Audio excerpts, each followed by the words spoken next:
Afternoon, good evening, good morning.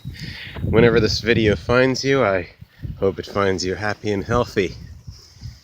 I'm on a bicycle right now.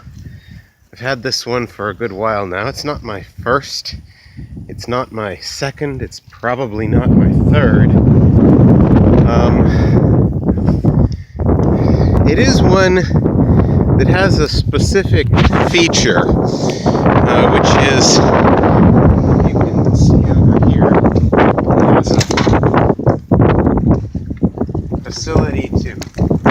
it has a facility to carry a passenger. It didn't start out that way, but it's nice, I gotta tell you. And I wanted to take this opportunity to try to say something.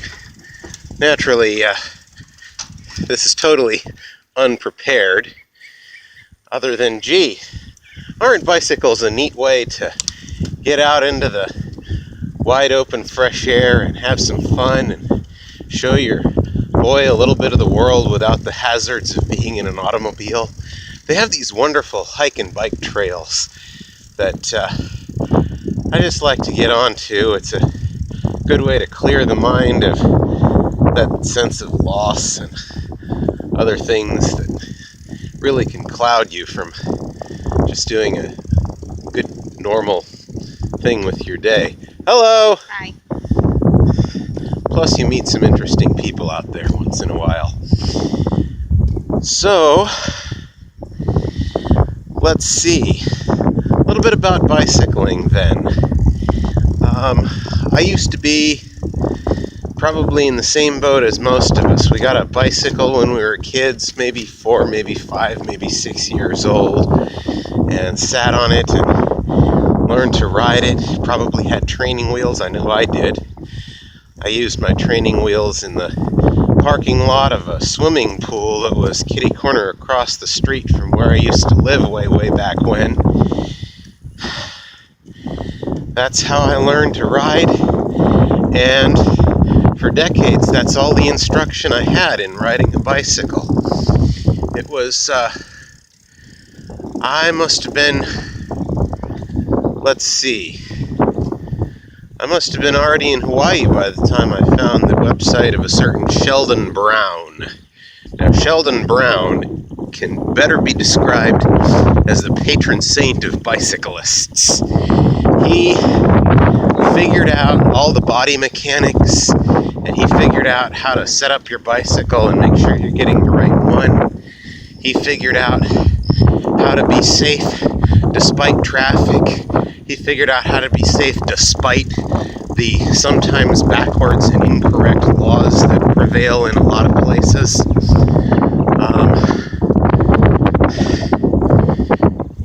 So, just a couple things. So maybe you're wondering, Ian, why aren't you wearing a helmet? Well, the answer is because I made the conscious decision not to. I'm not going fast, I'm not on the street, I'm not racing. If I fall over, I'm not going to fall over, right? I'm doing things safely so that I don't take risks with myself to where that helmet could do me any good. And that's about all I'm going to say about that for now.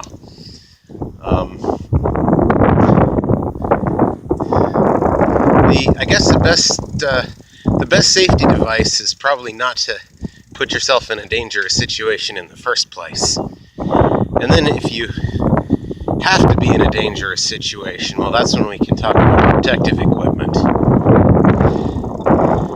Sure, as a kid, I probably would have had lesser balance. I might have fallen off the bike. I might have taken more risks with myself. And I can definitely remember times when wearing a helmet was probably what kept me out of the hospital. And, I'll put it to you this way, if you can't get the cheapest car insurance rates, you probably ought to wear a helmet. That's probably the way to look at it. Oh, here we go. Bicyclist. Say hello! So, yeah, that's kind of where I stand. Anyway, a couple quick tips when you want to be bicycling effectively. Make sure at the bottom of the stroke, as you're sitting on the seat, that the knees come almost, not quite, almost completely straight. If they do come completely straight, you can accidentally lock them out. Or, I had a scratch there. Hey, there's another one. So, if they're not coming close to straight, lots of people bicycling. If they're not coming close to straight, that is, then you're really losing out on a lot of the efficiency of your effort. And if you're coming too close to straight, as I said, you can pop your knees out. So that's how you know if your seat height is set decently. We got a little traffic here. I'm gonna go around the back side of this apartment complex over here. Let's see. Other than that, most people are a lot better off with a so-called touring bicycle rather than a racing bicycle, because you can sit up decently on a touring bicycle and still have good control over it. The handlebars will be considerably wider. And it's a lot more restful to sit straight up rather than it is to be leaning over on those bike handles. Those are really only good for trying to maintain an aerodynamic profile, which is fine if you're, professionally racing. If you want to be the next, I would say Lance Armstrong, but he kind of blew it. But if you want to be the next star bicycle racer, then yeah, you can do that. But get to the point where you have a chance in a race first before you bother with aerodynamics. At the speeds of a bicycle are not that big a phenomenon. I mean, until you get into serious racing speeds. For most of us, it's just way better to save our energy and sit up straight. Well, oh yes, reflectors. They don't produce light. So if somebody's headlights are not pointing at your reflectors, they can't see your reflectors. But they aren't, in fact, pointing at your reflectors until it's pretty well too late. That is, if you're coming across traffic. So if you want to be seen at night, the single best thing you can do for yourself is a headlight. Now, it doesn't have to be terribly bright, just enough to be seen, because you're not using it to see. If you can't see, then, probably don't go out and ride. But street lights aren't really enough. Cars are required to have headlights. Trains are required to have headlights. Bicycles, whether they're required in your location or not, those headlights are a really, really good idea. In cases where somebody's been hurt or killed after dark on a bicycle, let's say 99 times out of 100, if they've been using a headlight, most likely it's a car or a truck that would have been the other party to the incident. They would have seen the person, and they would have been able to slow down and stop and prevent the accident. Now, what else?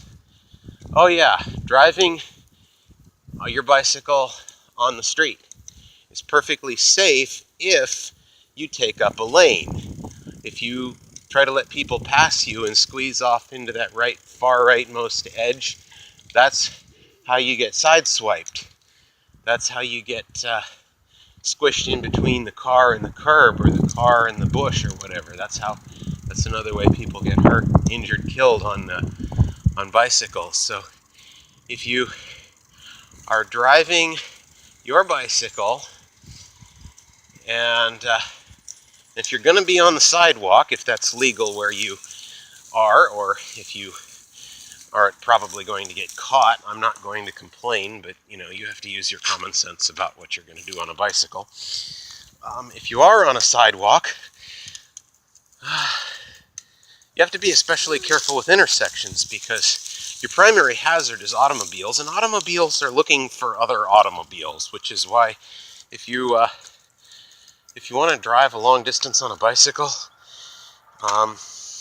it's probably actually safer to be on the road rather than it is to be on the sidewalk.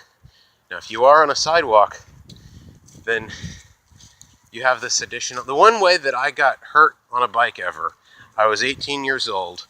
I was driving on a sidewalk on my bicycle, right? And somebody in a car came up to an intersection same time I did. They weren't expecting a bicycle, and they went and they hit me, and it was totally my fault. Of course, you know, the insurance company might have seen things differently, but it doesn't make any difference because there wasn't insurance involved, and we just sort of shook hands and went away. I was okay.